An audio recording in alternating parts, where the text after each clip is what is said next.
দিনের আমল ইউটিউব চ্যানেলের প্রিয় সকল দর্শকবৃন্দ, আসসালামু আলাইকুম।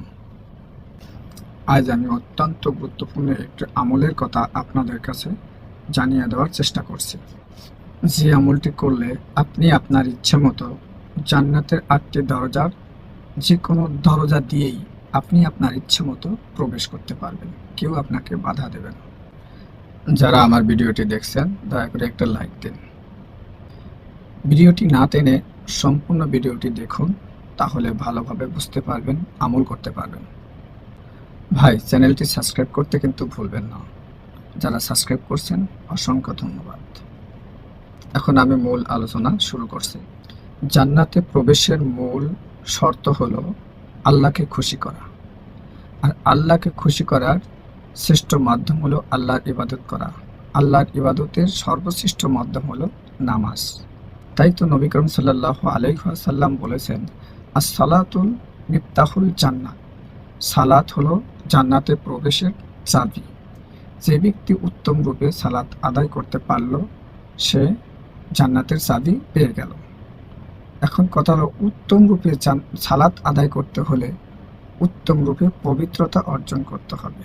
এক্ষেত্রে নবী করিম সাল্লাল্লাহু আলাইহি ওয়াসাল্লাম একটি হাদিস বর্ণনা করেছেন, সুনানে আবু দাউদ শরীফে বর্ণনা করা হয়েছে। নবী করিম সাল্লাল্লাহু আলাইহি ওয়াসাল্লাম বলেন, মিফতাহুল সালাতি আত-তুহুর। পবিত্রতা হলো নামাজের চাবি। জান্নাতের চাবি যেমন নামাজ, সেরকম নামাজের চাবি হলো উত্তম রূপে পবিত্রতা। আর উত্তম রূপে পবিত্রতার মূল মাধ্যম হলো উত্তম রূপে ওযু করা। আর উত্তম রূপে ওযু করার পর যে ব্যক্তি এই দোয়াটি পাঠ করবে, তার জন্য জান্নাতের 8টি দরজাই খুলে দেওয়া হবে। সে তার ইচ্ছে মতো জান্নাতে প্রবেশ করবে। এখন দোয়াটি আমি আপনাদের সম্মুখে উপস্থাপন করছি। আপনারা ভালোভাবে বুঝে শুনে মুখস্থ করে আমল করবেন। প্রথমে বিসমিল্লাহ বলে ওযু শুরু করবেন এবং ওযুর প্রত্যেকটি অঙ্গ প্রত্যঙ্গগুলো পরিপূর্ণভাবে ধৌত করবেন, যেন কোনো একটা জায়গায় পশমের গোড়া না ভেজে এরকম যেন না হয়।